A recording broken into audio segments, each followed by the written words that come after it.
Hey, do you want to come over and make a pot of tea, bring your favorite crystals? We could talk about our birth charts, spirits, the latest house spells we've been doing. Welcome to the neighborhood. I'm that witch next door.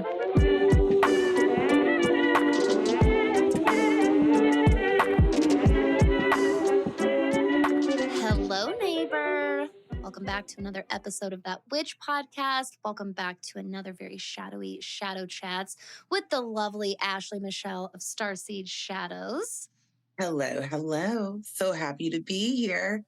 It's our season. Yes, it is. That's what I was going to say. It's our time. These later months, my favorite time of the year. Same, 100%.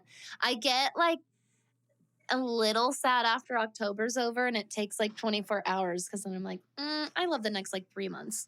Yeah. Honestly, I love it. I'm excited for today, Ash, because today we're going to talk about the upcoming Scorpio new moon, which is going to be on Monday. Y'all are going to hear this on Friday and you got a few days to prepare.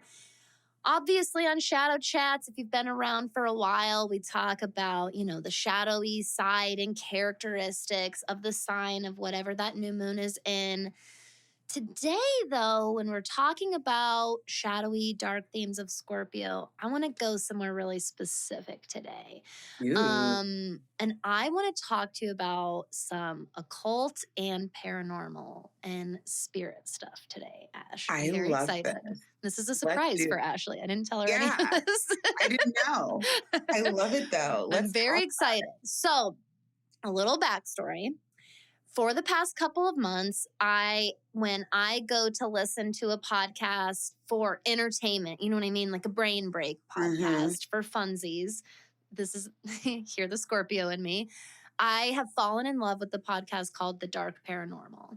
Okay. And it is a very popular podcast that I only stumbled upon recently this summer. And I instantly became obsessed. There's 13 or 14 seasons already, and it's a top listened to podcast.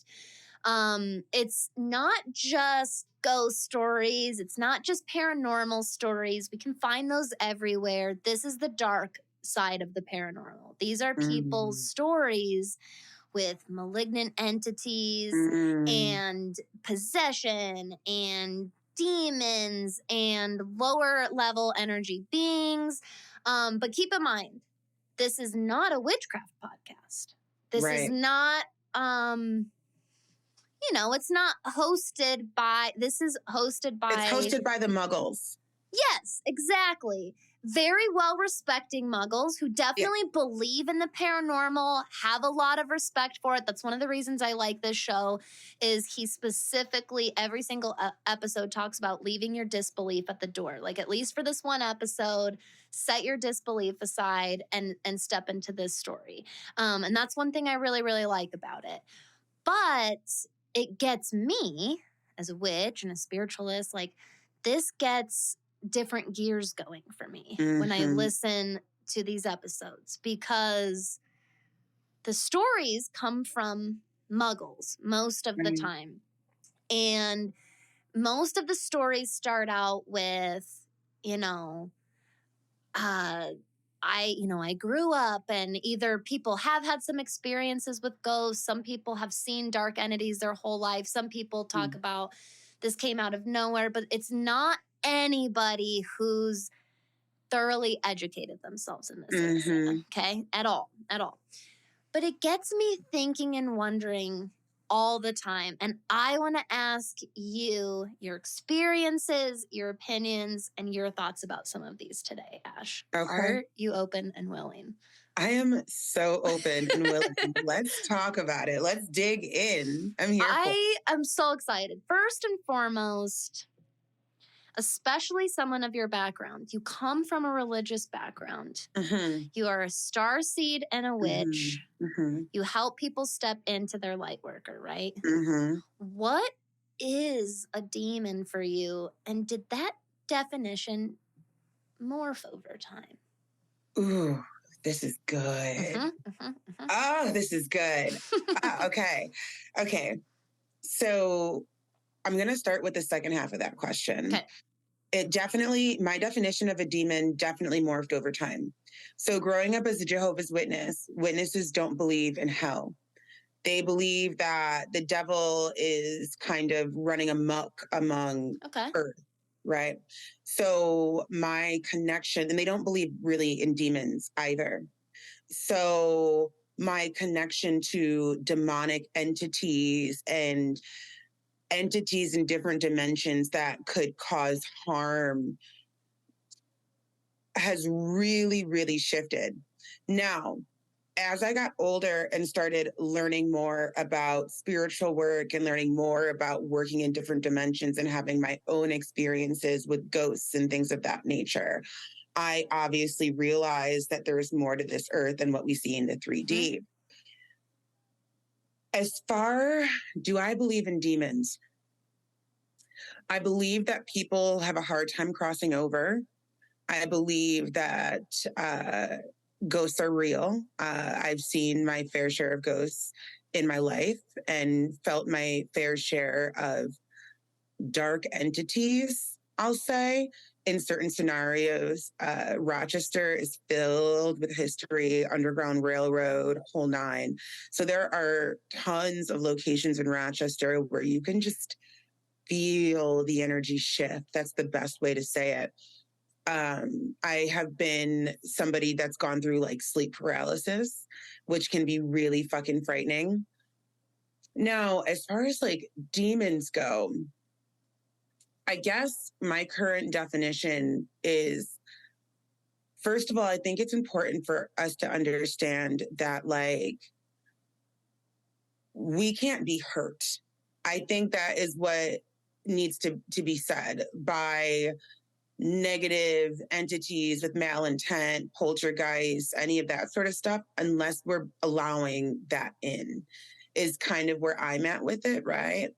And we're allowing that worry, fear, and doubt, that fear-mongering mentality in. I guess to answer your question directly, because I know I'm being long-winded, do I believe there's a bunch of henchmen that work for the devil? No. Mm-hmm. Do I believe that there are lots of aliens that can be misinterpreted for demons? Yeah. I think a lot of folks have been in contact with the Greys and specifically, and they get fucking scared, and rightfully so. Same thing with angelic beings, right? Angelic beings don't necessarily look like what we see on Disney Channel, you know? So when you are somebody who is a seer, and especially if you aren't aware that you're a seer, coming in contact with some of these entities from other realms can be really jarring. And you may think you're seeing a demon, but I'm not really sure that that's what's happening. Do I think that there are entities in other dimensions that want to fuck with you? Sure. Do I think that they're the definition of demons as we identify demons today? My jury's still out on that. Yeah. So I agree with so much of what you're saying. My definition definitely has morphed over time, 100%.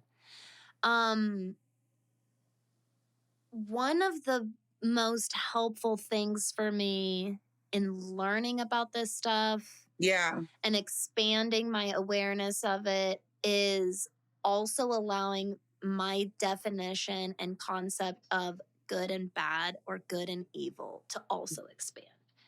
Exactly. That's a huge part of it. It's a huge part of it because we draw this hard line in the sand. There's a huge hard line in the sand. And to also bring this out there, I think there are more like demons in the human experience than there are in like the multidimensional experience. You know what I mean? I agree. Like there are humans walking around here that I would consider demonic versus like a henchman working for the devil. So what is your understanding of poltergeist energy, for example? How have you learned what a poltergeist is? Yeah. Well, besides from the movie. Yeah, besides. They're here. Right? My understanding is a poltergeist is essentially chaotic energy. It's a frustrated soul that is stuck, that maybe even is held captive in a home in a specific space. They can't move, they can't get out of it, so they destruct. And that is my basic understanding of poltergeist. So that is my base. And then what I was taught on top of that, or offered, that's a better word. Another layer to add on top of that I was offered many years ago was poltergeists are often, more often than not, is the words that were used for me. A medium I was working with and learning from that used to come into my shop. And they let me know that more often than not, a poltergeist is that energy that you just described that manifests very often from cumulative negative energy. That would make sense. Hence why it's so in your face when you have an experience with a poltergeist. That would make sense.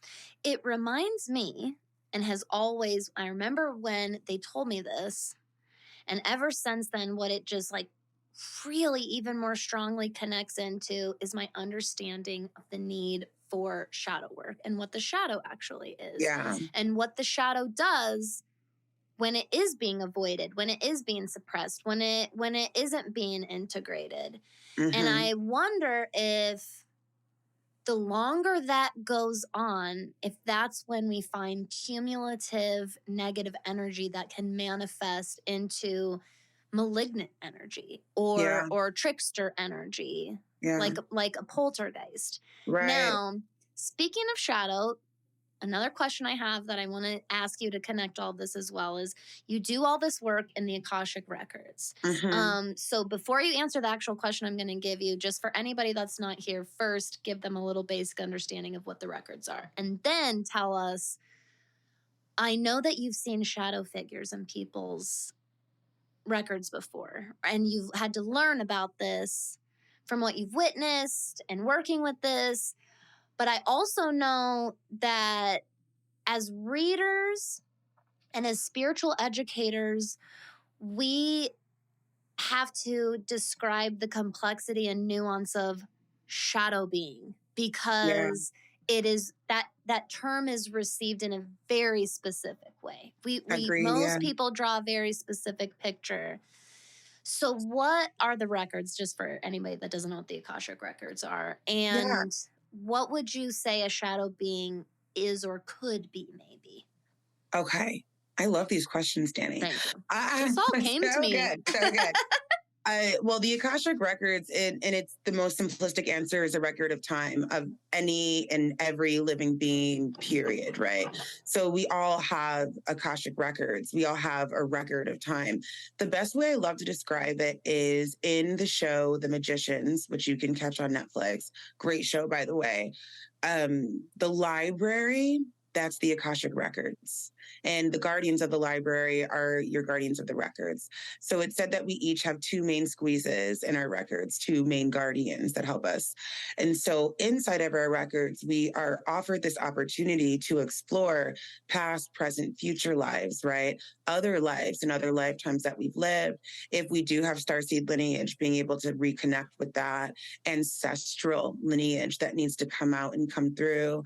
We are able to consult our records about questions we have, decisions that we need to make, decisions that we should have made, residual trauma that we've gone through, or anybody in our lifeline, right, that have gone through. Because oftentimes, I don't want to say we're products of our environment, but I want to say it because really what I'm getting at is we often play out the trauma of the people that came before us. So it might not be that I've gone through some repeat intense... what we know. Even if it's subconscious. Even if it's subconscious, exactly. And it stays in our bloodline, right? Right, so exactly. I may not have gone through something super traumatic, but maybe my great-great-great-grandmother went through this crazy traumatic event. Let's say I'm afraid of water. always have been afraid of water. Don't know why I'm afraid of water. I can't stand being in water. I want nothing to do with water. I'm lucky if I shower, right? Extreme example. But for example's sake, we go to the records. I ask my records, why do I have this fear of water? And come to find out, my great grandmother, twice removed, even had a horrible drowning accident in water or something like that. So this is just one example of how the records can give us some clarity on so many parts of us that we didn't know was there.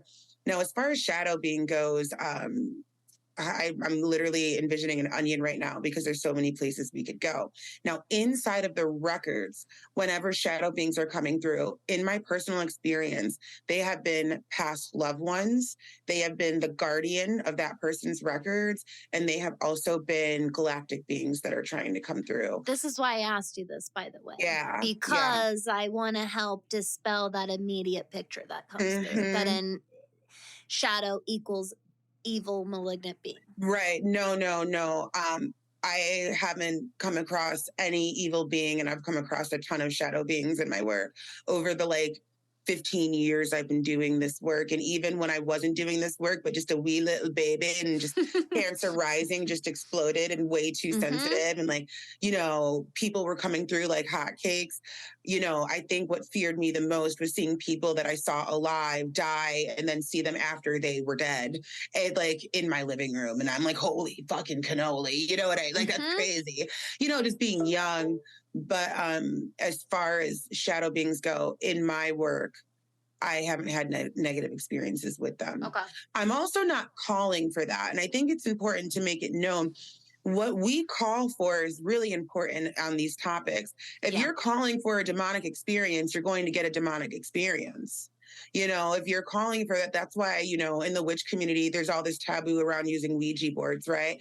And so it's kind of like, what are we calling in? What experience are we calling in? And I think this conversation goes right back to the idea that we are the alchemist here. We are the magician, so we control the experience.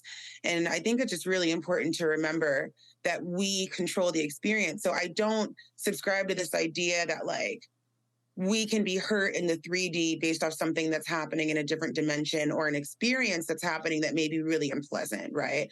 There's probably some sort of learning lesson that needs to happen there. Or maybe we are misinterpreting. Our 3D eyes are not going to be the same as our 5D eyes or 6D eyes or 8D eyes or 4D eyes, or Akashic eyes.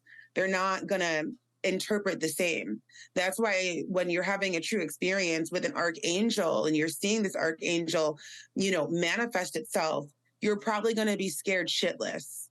But, they don't mean any harm. If you look up some people's experiences with seeing angelic beings, it's intense as fuck, listener. Let me just... Exactly. It's not literal sunshine and rainbows like you've been led to believe. Nothing like what we thought, right? No.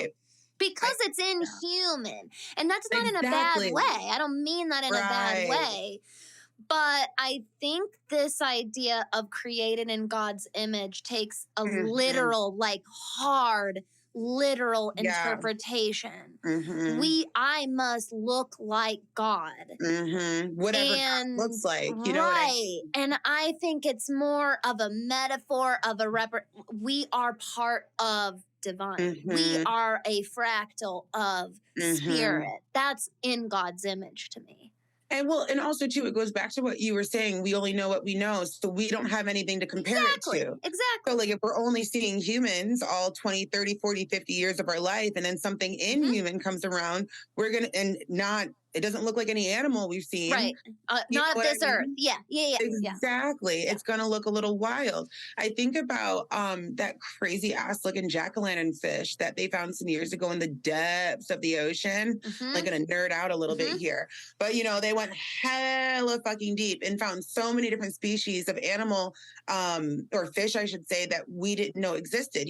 Fish that can see without eyes, very alien sort of world. If you were sitting in your living room and you had a dream about this animal, you would think you saw a monster. Yeah, that's a great point. I mean? Yeah. You would think you saw a monster until you saw this animal on the Discovery Channel and you saw people talking about an NPR and you're like, oh, it's a new species that they haven't found yet. Yes.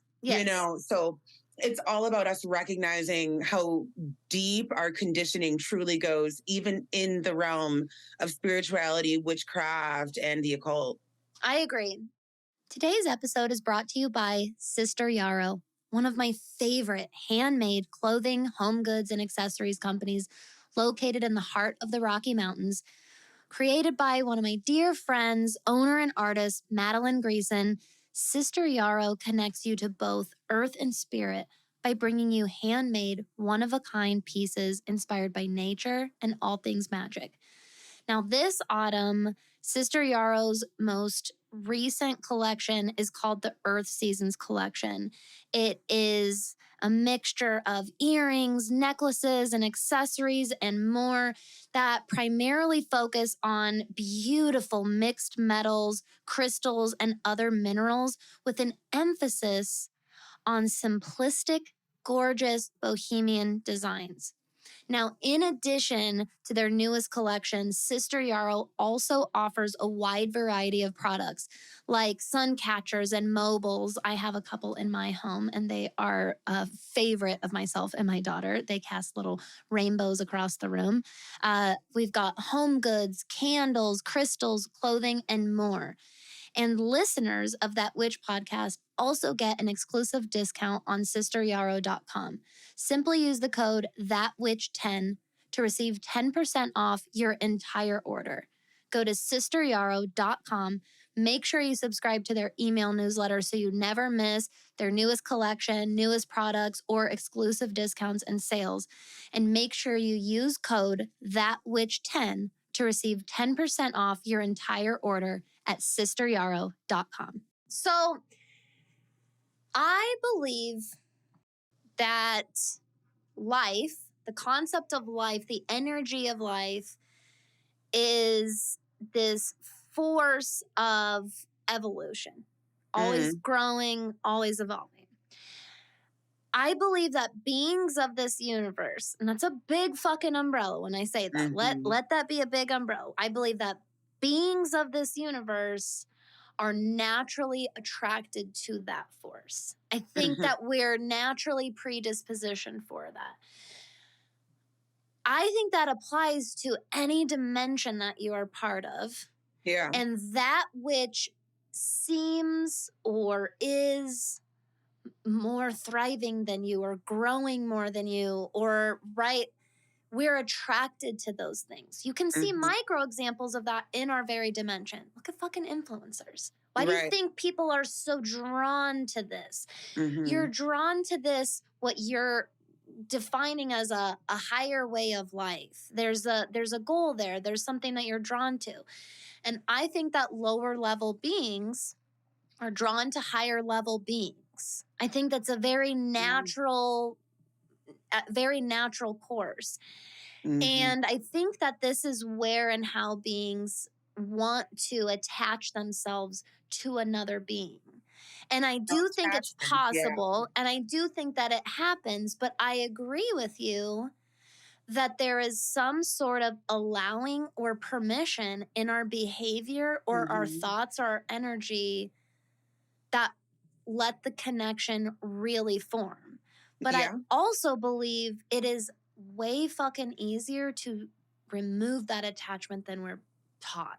Agreed. And that's my next question for you is, I know in your line of work how often you have gotten people over the years that are like, I'm afraid that if I start reading tarot, I'm afraid that if I start doing X, Y, and Z, I'm opening a door, I'm opening myself up. What if something attaches to me? What if somebody curses me? What if something tries to possess me? What is your advice for that now? I get that question a lot even. I do too. Not to like be an Aquarius moon about it, but like stop being silly, girl. Like that's my response. You know what I mean? That's my response. Tarot is an age-old form of divination. Astrology is too. Pendulum work is too. Crystal work is too. I think what you're getting at is this misinformed way of looking at witchcraft and spirituality that still permeates throughout the whole world, right? And I think what our job is as spiritual teachers, dare I say spiritual influencers, is to help people recognize that witchcraft, divination, spell work, ritual work, magic can all and should all be used as a tool for personal development and exploration. And that's really what it comes down to. Now, if you want to go to seances and you want to pull out the Ouija boards, like this is about you get what you ask for. That goes kind of right back to what I was saying, right? If you respect the craft will respect you. Are you using your tarot to spy on people? You know what I mean? And so because you shouldn't be, I should probably elaborate more on that. Tarot, we really shouldn't be using it to spy on people. So if somebody comes and sits with me and they're like, I want to know if my ex-boyfriend is dating somebody else, we're not really going to go there. We can talk about how you can let go of your ex-boyfriend since that's your ex-boyfriend. But, you know, I just think that people need to recognize that nothing is going to attach to you that you don't want. And if you feel like you caught something or something is attached to you, we let it go. This goes back to finding your power. You are the magician. You are the alchemist here. You are in full control. And we have been taught for so long that we are not. And this is just a great example. I can't do anything. This demon is attached to me and now it's stuck with me. And now I just can't do anything about it. I'm helpless. You are not the victim. And I think when we are really, truly in our power around this work, this ancient work, we begin to recognize here that we are not the victim and we can play in the matrix with all sorts of entities and allow them to go their way while we go our way. And let's also not forget, this is a prime example of what protection magic is for, right? Are you protecting your space? Before I move into any home, I grid the fuck out of it. All the windows, I get my cascaria, all the walls, the doors, everything before I even move into that home. It is gridded. And so are you working your magic in a way that makes sense, especially if you're someone that has worries about that sort of thing? Exactly. This is exactly the direction I wanted to go in. It's easy to form attachments. That part's not wrong, but it's also not as evil and terrifying as we're led to believe that is. And we are also not helpless. Right. One thing that I've been teaching for a long time, one of the first things I started doing for people when I made spirituality part of my career was cord cuttings. And you could book, I used to do like custom spell work for people and I would do cord cuttings. And I found myself being like, I just want to teach people. This is so easy what I'm doing. Right. Anybody can fucking do this. Exactly. You don't need to go to a person. If you want like to call in your support and you want to do this with a couple of your fucking witches, that's awesome. I'm not talking about that. I'm saying that you are not helpless though. We are, I tell people all the time, we are forming these attachments all the time without realizing it. I form in my own relationship and marriage right now. I form unhealthy attachments. This is why we do shadow work. This is why we do reflective, introspective work. Or like codependent attachment. That's what I'm talking about. Exactly. That's what I'm talking. We go through those phases all the time in the different connections in our life. If you have a connection, you form attachments. Some of those are really healthy and some of them are really helpful and supportive and stabilizing. But even within that same relationship, some of them are unhealthy, stagnant, holding one or both of you back. And this is what I love about cord cuttings. They're purifiers and cleansing rituals for relationships, in my opinion. You're not always saying goodbye to that person, but you are saying goodbye to old parts of your relationship. You're saying goodbye to old versions of yourself that was contributing to that connection in a certain way. Yeah. And I think that those attachments, I think that number one, a lot of things that attach onto ourselves are labeled demons when they're most often not. Exactly. That was really what I was getting at. Exactly. Everybody's so quick to label it a demon when it's like, are you the demon?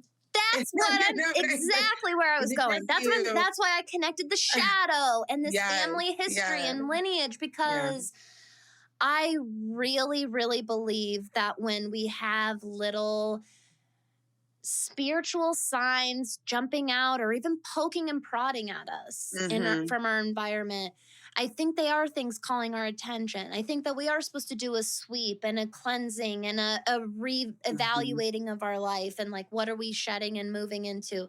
If we are an earth and a universe, well, if we're an earth part of a universe based on cycles, constant cycles, this would naturally go hand in hand, that we're constantly picking things up as we go. And naturally, we have to constantly be letting things go. They're not all demons trying to attach to your soul and murder you from the inside out. It's just such a harsh, it's such a dramatic, and I don't mean dramatic to make anyone feel bad, but I mean, it doesn't have to be dramatic. You can take a breath. You can take a breath and see what's going on, and maybe just do a little bit of shadow work. Exactly. And really understand what's happening here, you know? If we all have that inner teenager, think about yourself when you were a teenager and the shit you would do and say and think when you were mad.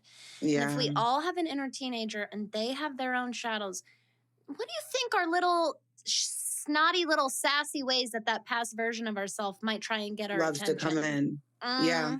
It might look like a spirit fucking with us, huh? Right. When really it's just a past version of you. Yeah. A spirit fucking with you. Yeah. Exactly. You know? Yes. So, no, I totally agree. Why I was so glad you brought up protection work, because I think one of the main things I want to kind of leave everybody with today is this work and information is fun and you can explore it and it's fascinating, and there's a way to do it responsibly and safely. And so, Ash, I think that one thing you and I find way too often than we should, and I'm talking to you, neighbor, is the amount of you not doing your fucking grounding, your cleansing, and your protecting. Yeah. No, that's fact. It's fact.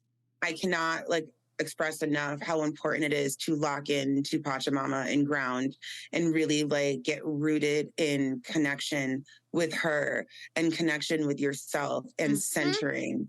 I can't say that enough, because we're emotional. We're spiritual beings having a human existence, and we are affected by so much. And there, especially in this age of Aquarius, with all this technology being thrown at us and squirrel brain everywhere. And there's so much to ingest, and you got partners doing this and your kids need that and a bill is due and all this stuff happening.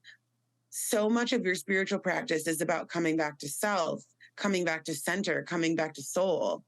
And we need to be doing that, even if it's just for a couple minutes a day. Thank you. It's a few short breaths. That's Thank you. Yeah. For also echoing how simple yet effective it can be. When people are like, a few short breaths. I don't have time for my ritual work. I'm like, I didn't fucking say that you had to make a ritual out of it. Yes. I'm telling you, it takes 30 seconds. Literally, we don't have to go and put on a whole red robe and find white candles and etch. You don't have to do all that. You know, if you have time for it, amazing. Fuck yeah, sure. But if you only have time for 3 deep breaths, then take your 3 deep breaths, boom. That's it. Exactly. Make them intentional. Pause whatever you're doing. Yes. And you would be shocked. The people would be so shocked at how effective that is when you just stop. I know. But it's not the flashy, fancy answer. Right. Which people again, you could do that if you want. It's great. Ritual's fantastic. Do ritual. Sure. But if you don't have time for ritual, these are easy ways to reconnect. Right. This is why time and time again in most of the work that I do, I find that the role I'm serving for somebody is I'm being a helpful reminder of that. Yeah. Did you do that today? Because Ash and I had to learn to build that habit too. We were programmed 100%. By this earth and society just as much as you were. We didn't know. And also learning when it needs to be ticked up and when we can bring it back down. Yes. There's going to be moments in your life where you have to do more grounding for whatever reason. Oh, fuck yeah. Absolutely. There could be more stressors happening in your life, more things going on. And it's our job as spiritual folks to be self-aware enough to know when we need to uptick our self-care in the form of grounding, meditation, centering, protection, magic, even to make sure that we're the best versions of ourselves that we can be in that moment. Absolutely. Honestly, a non-spiritual, kind of non-denominational way to describe what we're talking about, grounding and cleansing and protecting. Grounding is exactly centering, stabilizing, getting present again. I mean, you literally learn grounding techniques in therapy, in mental health work right now. Yeah. Cleansing is that process of shedding. What can I release right now? And protection is boundary work, my friend. Right. Like, that's all that it is. It's your boundaries. When was the last time you stated your fucking boundaries to people outside of you and to yourself? Because just like we said, you're the shadow a lot. You're the person disrespecting your boundaries sometimes, most of the time. Right. So true. I couldn't have said it better myself. Exactly. This is why I wanted to talk about this for Scorpio new moon, because Scorpio energy, just like the nature of the occult and the information of the occult, is so fucking misunderstood and just branded dark, evil, bad. And I'm like, dark doesn't equal bad or evil. Right. It has nothing to do with that. And this dark half of the year, which we've just entered into, this is a really excellent time. I just think that so many people are called to this work and they're afraid of it. And when you're afraid of it, that right there and up front is this permission. Is this, here you go. You must have more power than I do, other being, right? You're just automatically showing up to the conversation that way. Exactly. And I think that's why you and I are so confident when we talk about the spiritual hygiene basics, because you can't just, it's not just about remembering to pause and breathe. You have to believe that it works. You have to know how easy and simple it is to connect at all times of your life. There is no time that you can't tap into that part of yourself, your power, your magic, spirit, whatever. And I just see so many people, too many people give that away and walk away from helpful practices that I think are calling them for a reason, but they get afraid by the shadows that are already springing up around it. It's so true. You know, I couldn't agree more.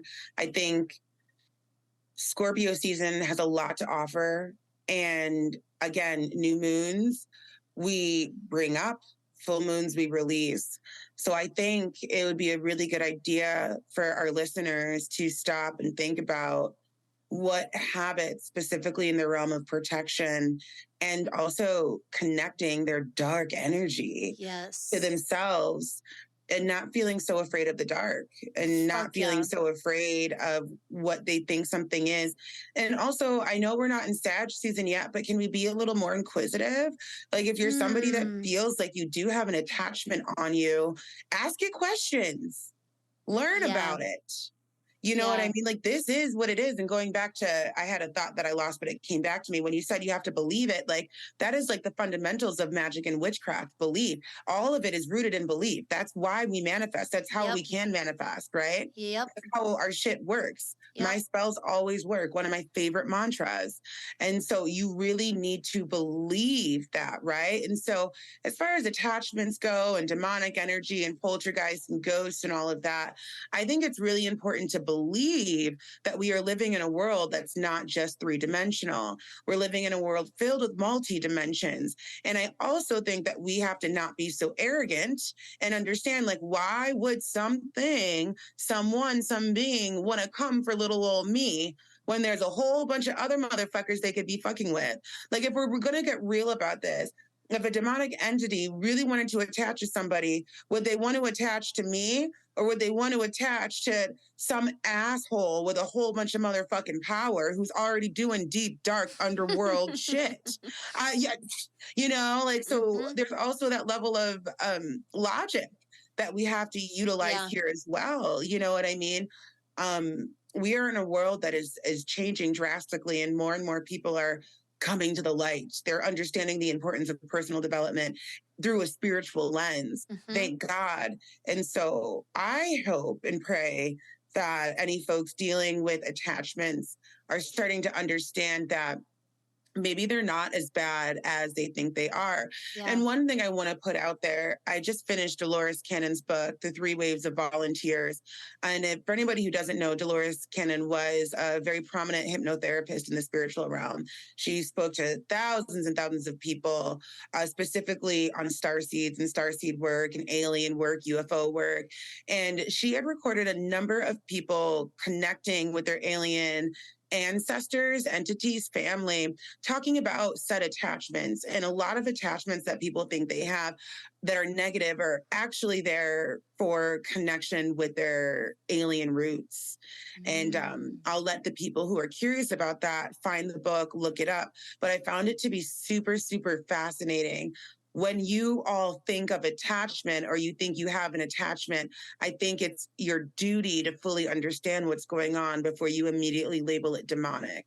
Because there's still so much we don't know about what is actually going on, human and non-human. Absolutely. You know? Beautifully said. Exactly. Yeah. That's exactly what I was hoping this episode would do, would be help pull out the courageous capacity a little bit. It's natural to feel fearful of this stuff. It's ingrained in us deeply to feel afraid of these things. Our lizard brain is like, that which I do not know or can see, danger, will kill me, avoid. Of course, it's natural. Fight or flight, yeah. Yes. And I love this idea of it's okay to get inquisitive. Be fucking responsible. Do your grounding and your cleansing and your protection. I'm not saying leave that at the door, but when you've got that, you can ask some questions. You can peel back those layers of the onion. Because more often than not, exactly what's going to happen is this shadowy, quote, demonic being is actually going to take shape. It's going to start making a lot more fucking sense. Exactly. A lot more sense. True. It's just like a bad dream or a nightmare. When you peel at it, it reveals its true nature, and usually it wasn't so evil after all. I love it. I love it so much. Ash, before we get off, and are you guys so excited for our next Astrology After Dark episode? Oh my God, I'm so excited for it. I can't wait to record it. First of all, if you have not listened to our episode yet, smash the button in the show notes right now. Holy shit, you need to go catch up before we move on, because you're never going to want to miss a single second of this new show. No, we're doing a new segment over on Ashley's podcast on the Goddess Complex. I love it so much. It's this monthly little pop culture, astrology little hangout that Ash and I are doing with each other. We've been getting so much good feedback. I had somebody say that we should do Drew Barrymore, which I totally agree. That'd be a great one. Oh, I love that idea. I'm excited about it. And it's a great way to learn astrology if you're just like inquisitive about it. We are doing visuals. The visuals will be up on the YouTube so you can see the chart right along with us. It's a vibe. And we have fun doing it. Because we will be having this conversation so much fun. Exactly. We have so much. This is what we do before we record anyways. And this is, I've already had a couple of my students reach out and talk about how it's helpful for them already in their studies. So exactly. It's this helpful thing, but it's fun. I think we learn more when we're having fun anyways. And we have so many places that this segment is going. You do not want to miss it literally at all. So make sure all the information's in the show notes. But before we go, Ash, please tell all of our wonderful neighbors where we can find you, follow you, and support you, my love. So you can find me on Instagram at Ashley Michelle 90 Day. You can find me on TikTok at StarSeedShadows. The Goddess Complex podcast is my podcast. Go ahead and get on the email list if you want in on Black Friday deals. We're doing half off all one-on-one sessions. Only time of the year I do this. And that's what I got. This was such a good one. Thank you for opening up about this with me. That was important. Of course. All right, loves. This was amazing. Thank you for spending your Friday with us. I hope that you have a beautiful rest of your weekend. Spooky fun Scorpio new moon, and make sure everybody stays safe. I hope you get to have some fun and stay magical out there. Did you get something valuable out of today's show? Here's how you can help continue to grow our magic. First, you can head over to Apple or Spotify and leave a 5-star rating and review. You can also share a shout out on your social media page and make sure you tag me at thatwitch.nextdoor. And of course, you can just tell a friend that you think would enjoy the show and send them a link to the episode. Thank you so much, neighbor, for your support. I'll see you next time.